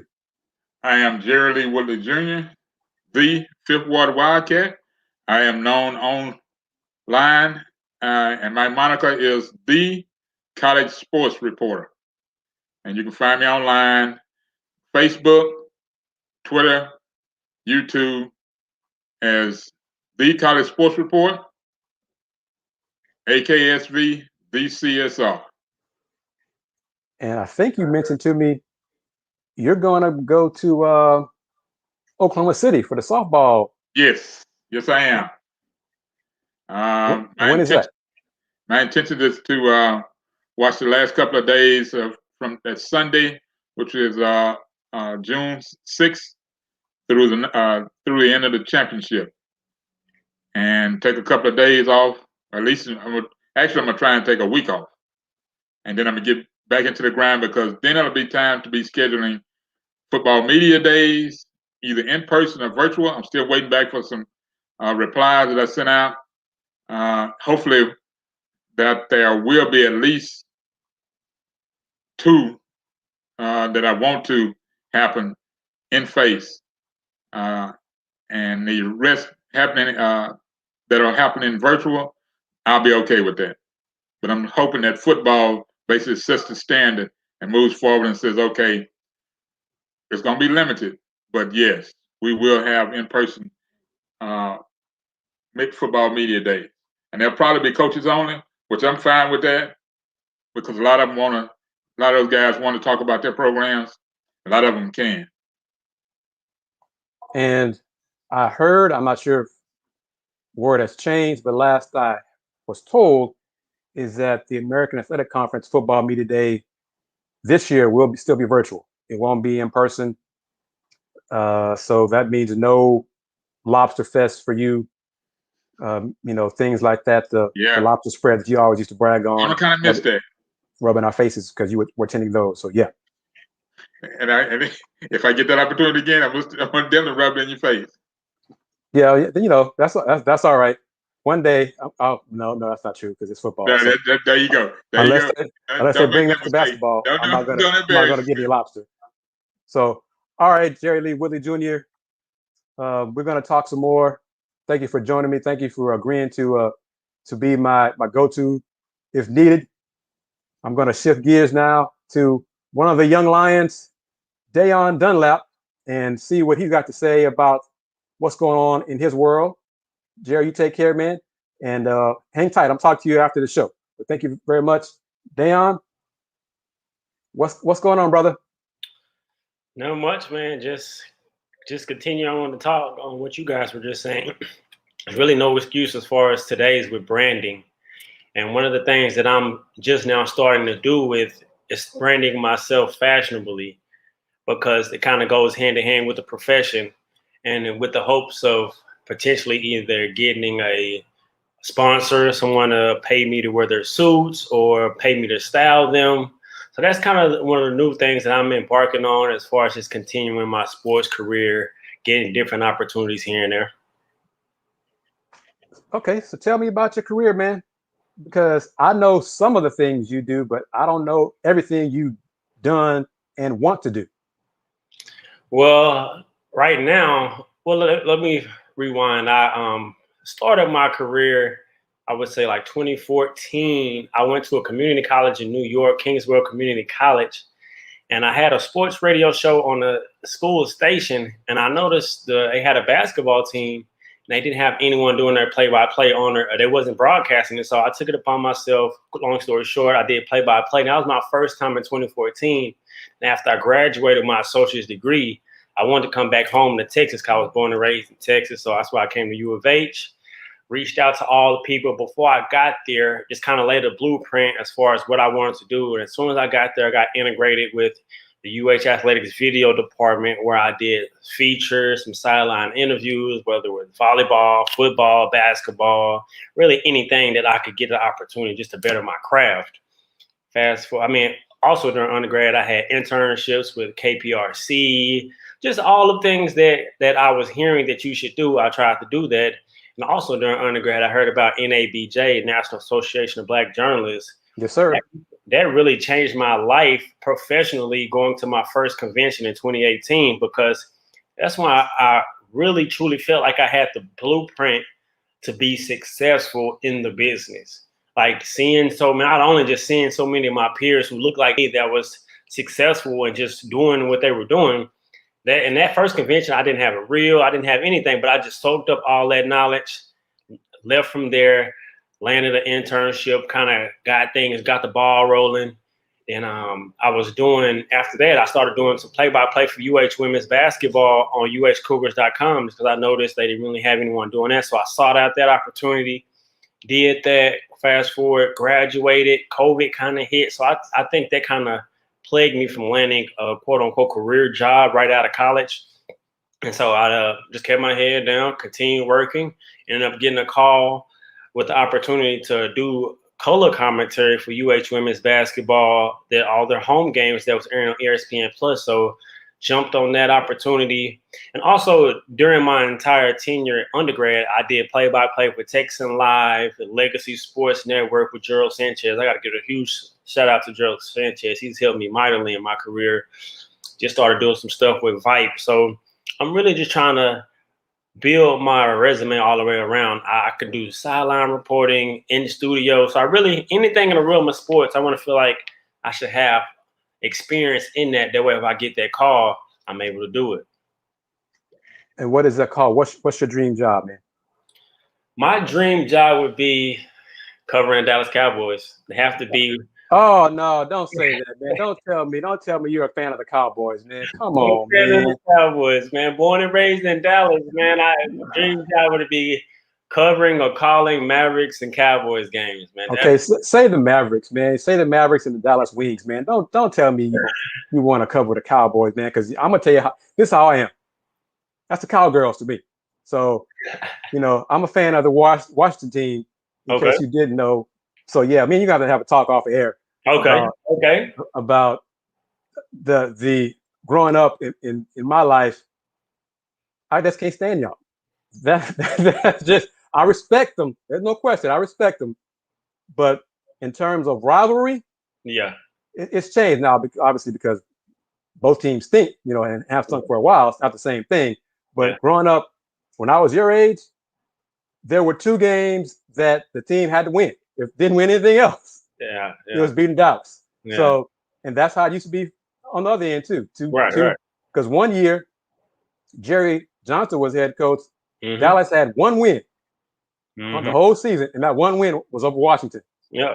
And the true fans were like, "See, what's a success because of that 1 win." So, and that ruined, that hurt, that hurt me. That 1 win they had all year was against my team. So, oh my goodness, that was just awful. But yeah, We got to talk about that. That's a dream job. So I'm going to give you that one. But okay. This season, you covered UVA's women's basketball, and I think you did a few ESPN Plus games on ESPN Plus, right? So how did that work? What was that all about? I did every home game this season for UH women's basketball. I was able to call, and I was surprised when I got the opportunity. I know a lot of people say it's about who you know. I think that's true, but I also think it's about who knows you, because sometimes you're not in the room and someone brings your name up and they can vouch for you. I think that would go a long way. And I think that's how I landed that opportunity with calling those games on ESPN Plus. And just when I'm seeing throughout the season, I called with Matt Peterson. I learned a lot from him throughout the entire season. But UH women's basketball, man, I got a huge shout out to Coach Huey and their entire staff, Ty Dillard, Deneen Parker. I feel like I'm leaving one more coach out, but their entire Sandra Barrett. Yeah, for sure. Man, I think they definitely have the program going in the right direction, especially when I first got to UH from 2016 to see where they are now, and just to see how that team believed and how they gelled together. I think the chemistry was a huge, big deal, and I saw them grow week to week to week, and then they got the big win over South Florida that was ranked at the time, and so then they kind of lost to Cincinnati after that, but just the trajectory of their entire women's basketball program, I think it's heading in the right direction. And I think next year, I expect them to be in the NCAA tournament. They were just one of the Final Four out last year, right? This past season. I think this year with the talent, the collection of talent they have coming back, some of the transfers they have coming in, I'm expecting a big year for the women's team this year. Okay, and that's a good lead in, man, because on tomorrow's show, in the first hour, Coach Ty Dillard is joining me. And then on Thursday's show, women's head coach Ronald Huey is joining me. So I'm going to be sure and mention that Dayon Dunlap says he expects y'all to be in the NCAA tournament next season. And honestly, I do too, because I think they need to raise the bar, continue getting better, and join the USF tier, because USF is the standard of the AAC for women's basketball. So USF and then UCF, just a little bit under USF, but U of A, it's time for U of A to get into that top tier on the women's side, so fans can see what they do, see what U of A's women can do in the tournament. And it's not just the fellas. You know, Kelvin Sampson and his staff have done a great job. Continue doing a great job, and have gone far. But it's time for the women to pick up their part of the deal and run with it and go forward. ESPN Plus, man. Was it anything different to get that done, to have games streamed on ESPN Plus? Or it was just a matter of y'all doing the games, just different buttons being pressed and the games on ESPN Plus? Yeah, I think it was just a matter of different buttons being pressed. And I think they signed a contract with ESPN Plus. But for me, it was different because, like I mentioned, I was doing the games on UHCougars.com, and I didn't have a producer in my ear or anyone talking. And so that was an adjustment for me early, having producers in my ear saying, okay, you got 10 seconds, you got 5 seconds to do this. And while I'm analyzing the game, early in the season, I would find myself pausing because it was just an adjustment period having them in my ear. And so I think that kind of helped. I got better as the season went on, and I always cringe like listening to myself. I'm just very hard on myself, but it was a good opportunity. I think I watched all of the conference games, the other programs that were airing on ESPN Plus, and just not to toot our own horn, but I feel like we were the best crew. I think we had a backdrop, but just the way they were set up professional. I got to give a shout out to Devin Doxey, the producer, and everyone behind the scenes, man. It was just so great. UH did a good job of just giving us a good platform for us to do well. And it went really good, man. I think, and another thing that I got coming up this summer is to keep creating content for myself. I don't know if you've seen ESPN Detail, how they break down a guard. Mm-hmm. I'm going to do that with the UH, starting with the UH women's basketball team, starting with Layla Blair. I'm going to start with her. She had a tremendous freshman season. So I'm going to do that and break down her game and show how she's grown and got better throughout the entire season. Then I'm going to do a couple of their players throughout the season. So I'm just going to continue to try to create content, continue branding. But that ESPN Plus, man, it was a huge deal for me, man. I really enjoyed the entire season. Okay, I got some follow-up questions for you about that. We're going to take this next to last break. You're listening to The Lunch Break on KYOK Radio. I am Kris Gardner of the Houston Roundball Review. Joined right now, Dan Dunlap. We'll be right back after this 90-second break. Hey everyone, it's Michelle Obama, and I wanted to let you know that Barack and I couldn't be more thrilled that we got our COVID-19 vaccine. This is a deadly disease, and we know the vaccine will protect us from getting really sick. It's how we'll start getting back to seeing friends and family and doing all those things we love again. So I hope you'll join me, Barack, and millions of others around the country and get your vaccine as soon as it's available to you. It's safe, it's free, and it could save your life or the life of someone you love. To learn more, just go to cdc.gov/coronavirus. I know it's been a long, hard year, but we can beat back this pandemic. With your help, we can do this. Paid for by the U.S. Department of Health and Human Services.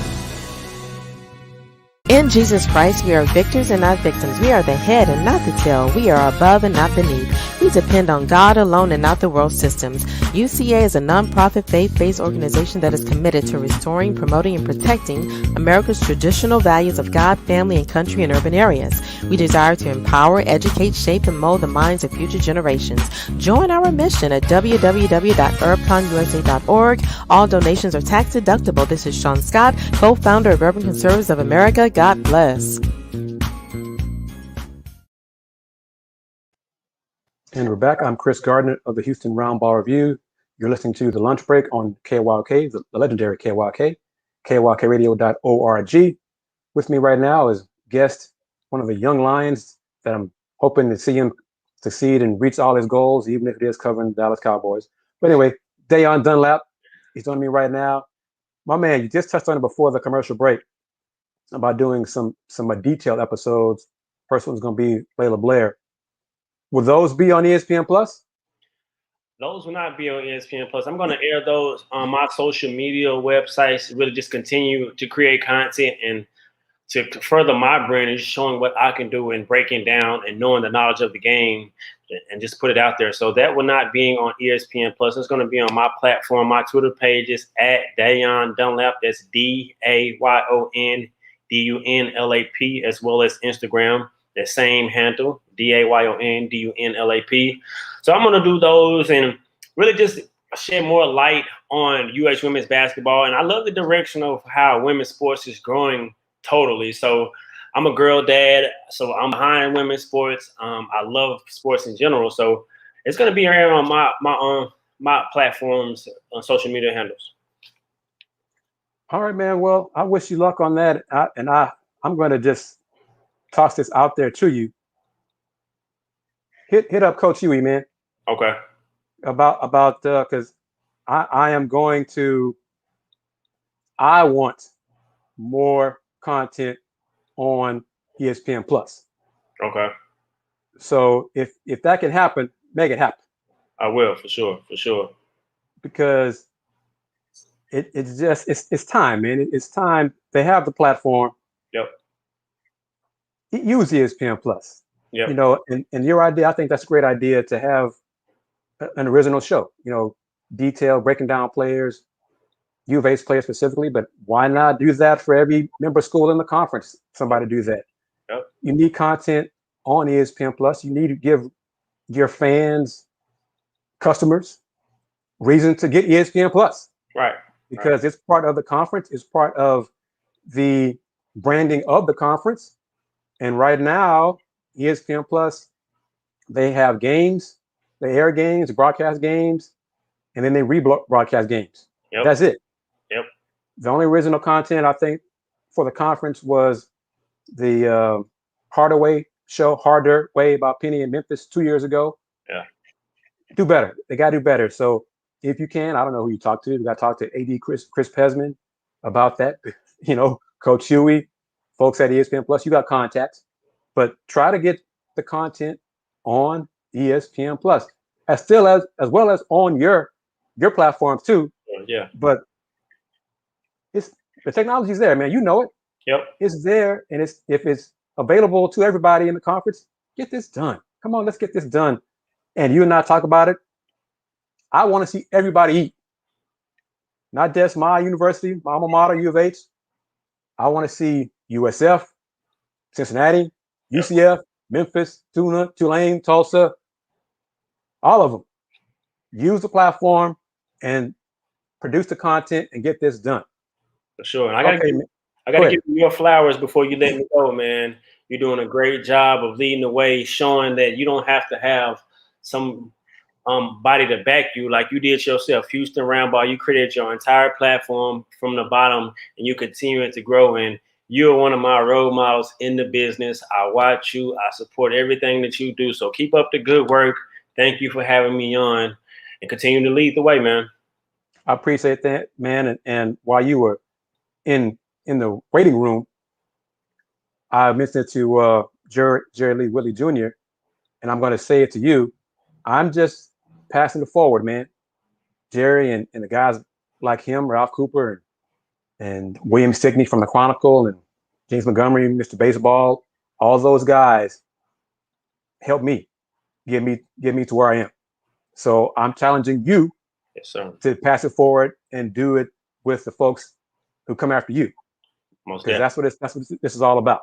Yep. So I'm really thankful to AJ Andre Jones for giving me this opportunity to be on KYOK.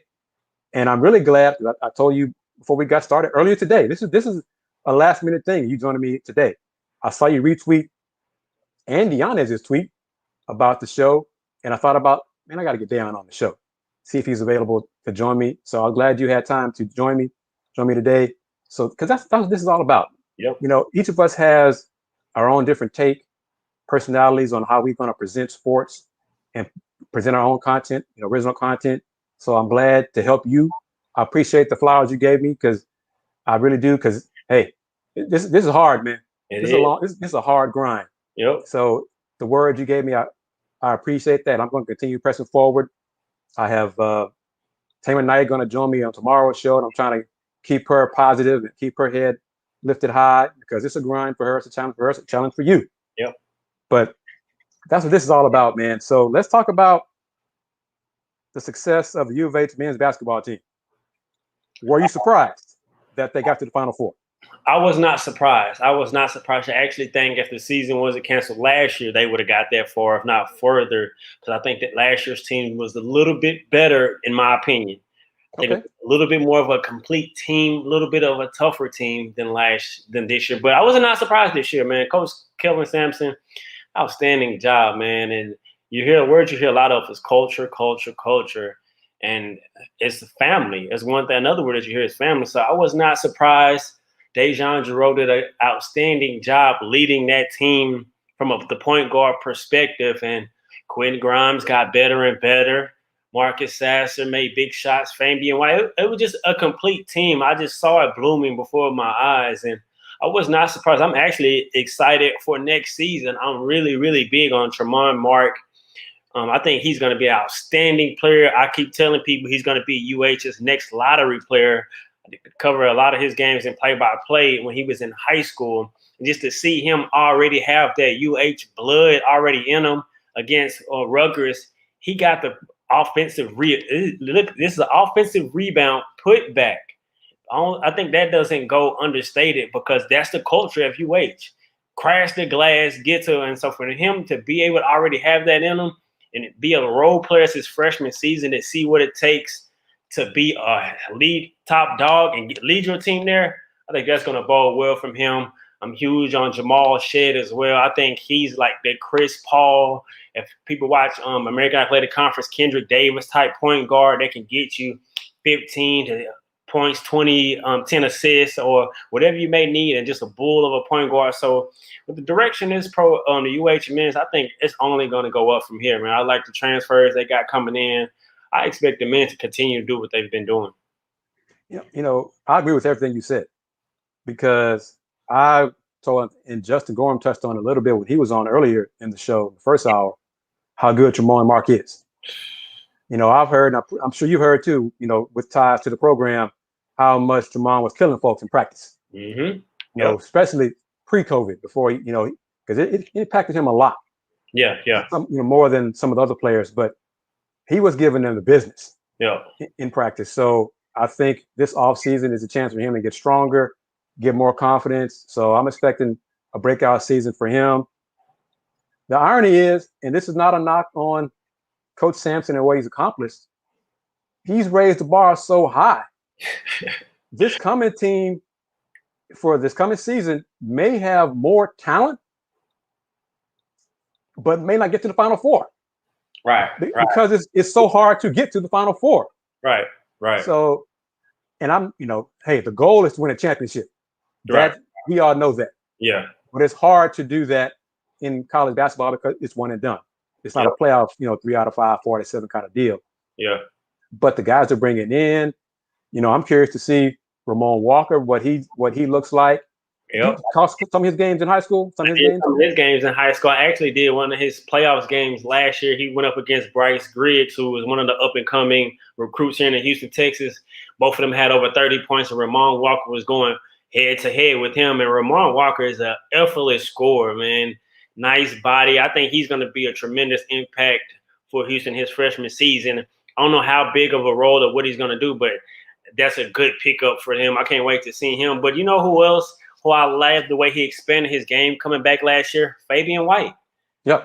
The first couple of years, he wasn't even shooting the three-pointers. Now he's shooting. He can knock it down from the corner. Against Rutgers, he knocked down a big one from the top of the key. Yep. What he gives them offensively, they can play inside out. He has post moves. He's a post scorer. He can score on the block. He can isolate. And so I expect the UH to play a lot more through the post this season. And when the game slows down, instead of being so much guard heavy, they was really, really guard heavy this past season. And you've seen if our guards wasn't making shots, it was hard for the team to score. And so I think it'd be a good balance offensively next season. And I'm excited, man. Like you said, though, he did set the ball really high, so it's going to be tough. Are you going to, because if you answer yes, I need to talk to you. Are you going to go to Maui for the Invitational that the team is participating in, the men's team participating in Thanksgiving? Going to Maui? What is it? Yeah. I would love to. I'm not sure if I would be able to make that trip, but if I'm able to, I would love to for sure. Because that's some dollars, man. That's a nice hunk of change. So, and I'm gonna speak for you. You correct me if I'm wrong. Mm-hmm. If there's any business sponsors want to sponsor the Houston Roundball Review, want to sponsor Dale and Dunlap to get that done for us to go into the Maui Invitational, hit us up. Hit us up. Hit us up because we could call some of the action, off-court action from Maui. Technology is there. So we could do that. Let's make that happen. Oh man, okay. Who on shifting gears to the women's team now? Because I saw you in San Antonio. Yeah. You were working in San Antonio at the Women's Final Four. Yep. What were you doing there? I was covering Pass the Ball has an All-American game that they have every year. And due to COVID, the McDonald's All-American and the Jordan Classic games were canceled. And so most of those girls who would have played in that game played in the Pass the Ball All-Star game. So I did the play-by-play for that. And I got to see a lot of talent down there in Austin. And I'm just watching and covering the NCAA tournament. So that's what I was doing down there, and I really enjoyed it. So you were branching out. You got your hands in a lot of different things, and I respect that about you, man. Are you part Jamaican? Hey, man, I think so. I need to get my DNA done. I know I have a lot of African in my blood, and so I might be part Jamaican. Never know. Because you on the grind, man. I'm on the grind. You grind more than I do. So much respect for you doing that. Who on the U of H women's team, in your opinion, is ready for a breakout year coming up? Breakout year for the women's team. I think Jasmine Lewis. From what I saw her grow from her freshman season to her sophomore season, freshman season, she played 2 or 3 minute spurts and she would come out. This season, she would play 5 to 6 minute spurts and be dominating.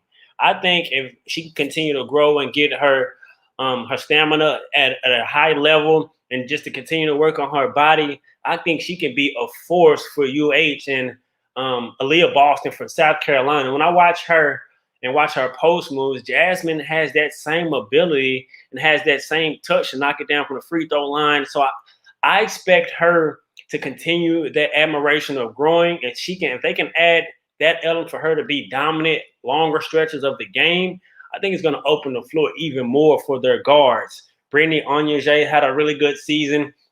I expect her to have a bigger season next year than she did this year. But if I had to put my money on one player, I would go with Jasmine Lewis. I trust the coaching staff for sure. And I talked to Coach Huey every Monday before the game, before every game we did. And he would say, Jasmine, she wants me to coach hard. Coach me hard. Coach me hard. And so if she has that mindset to accept hard coaching and she's putting in the work, she has the talent to be dominant. She has a size 6'5". She has all the tools. Great post moves, can finish with both hands. I think she's going to have a breakout season for Houston. Appreciate that, man. I'm going to wrap it out with our final break of the show. I'm Kris Gardner of the Houston Roundball Review, talking with Deion Dunlap. You're listening to The Lunch Break on KYOK. It's Sybil Wilkes with what you need to know. As Republican legislatures successfully pass more restrictive voting laws in their states, hopes of the passage of a federal voting rights bill by Democrats on Capitol Hill are looking bleaker as time goes on. Last week, a Senate committee was deadlocked over the For the People Act, a comprehensive overhaul of federal election, ethics, and campaign finance law. A possible alternative, the John Lewis Voting Rights Advancement Act, is being considered. About 39 million families will begin receiving monthly child tax credit payments for the first time starting July 15th. The payments are expected to dramatically reduce child poverty. Those who qualify will receive monthly payments of up to $300 for each child under 6 years old and up to $250 for each child 6 to 18 years of age. Payments will be sent on the 15th of each month unless the date falls on a weekend or a holiday. To subscribe to my free daily newsletter, please visit SybilWilkes.com. Be informed, be empowered. Thank you, Sybil. This is Kris Gardner of the Houston Roundball Review. We've got a few more minutes left. We're going to wrap it up with wrap up the show with Deion Dunlap. We're going to close it out together, man. Thank you for joining me on really short notice, but the platform is there for us. I like this, man. I'm enjoying this. I got 2 more days of hosting the lunch break on KYOK. Wednesday and Thursday. Appreciate AJ Jones giving me the opportunity. I may do this more. Okay. I'm not sure about streaming live, but recording more interviews, I think like that. That's going to be my goal in the summer. And I'm going to lean on you too, because you're a youngster to me. So compared to me, I'm old. You're a youngster. So let's get this, man. Let's work together to let's eat. That's what I want. Like I said, I want you to eat. I want to eat myself. Let's get this going. And I'm serious. When I said, I mentioned out there to listeners, sponsors, we can do this. We can. The technology is there for us to do this. We can do this. We can make this happen. There are still sports that need exposure and coverage and recognition. Dan has that experience. I have it more on the back end of things. I'm producing the show for my colleague, Dr. Kenyatta Gavila, and his folks on the inside of the HBCU Sports Lab. We can do this. Believe in us. We can cover sports. We can talk sports. Yep. I know football. I cover basketball, but I know football. Yep. So don't get it twisted. So my knowledge, I worked a long time to get where I am. Yep. So how old are you, man? Curious. How old are you? I'm 31. Okay, so you're a little bit older than I thought. I wasn't sure if you had reached 30 yet. Yeah. So you're 31. The Houston Roundball Review's been around since 1994. Okay. And I'm going to continue going as long as my health allows, as long as my mom's health allows me to cover sports, because sometimes that's, mom's health takes priority. For sure. But anything you're going to say in closing as we wrap it up? Like I said, man, thank you for having me. I'm one phone call away anytime you need me. And like I said, I got to give you your flowers, man. Continue setting examples. You work hard, it'll pay off. And that's what you're doing. I see you working. I see you grinding. So when I see that, there's no excuse for me not to keep going. You inspire me to keep going. I'm going to keep going. And I know, like, hey, sponsors, I second that. if you know guys need us to travel to Maui, we know we can get it done. So like you said, reach out to us. You have our information, our Twitter handles, anything. I know football as well. I do play-by-play for football from high school. So I'm looking for opportunities to call some collegiate football. I want to get into the HBCUs. I love how they're getting more recognition. So I'm trying to get in anywhere I can fit in. And I need to put you in touch with Dr. Cavill because he's huge. He is the dean of HBCU sports. So I need to put you in touch with him, make that happen as well. So I want to share his contact info with you. Okay. I'm going to wrap it up these final seconds here on my second show on the lunch break on KYOK. I'm Kris Gardner of the Houston Roundball Review. Thank you, Dan Dunlap, my brother, for joining me. Sure. I hope the listeners, viewers appreciate what we did today. Come back tomorrow. Tune in high noon. We're going to do it all again. Thank you very much. Kris Gardner, KYOK. Y'all take care.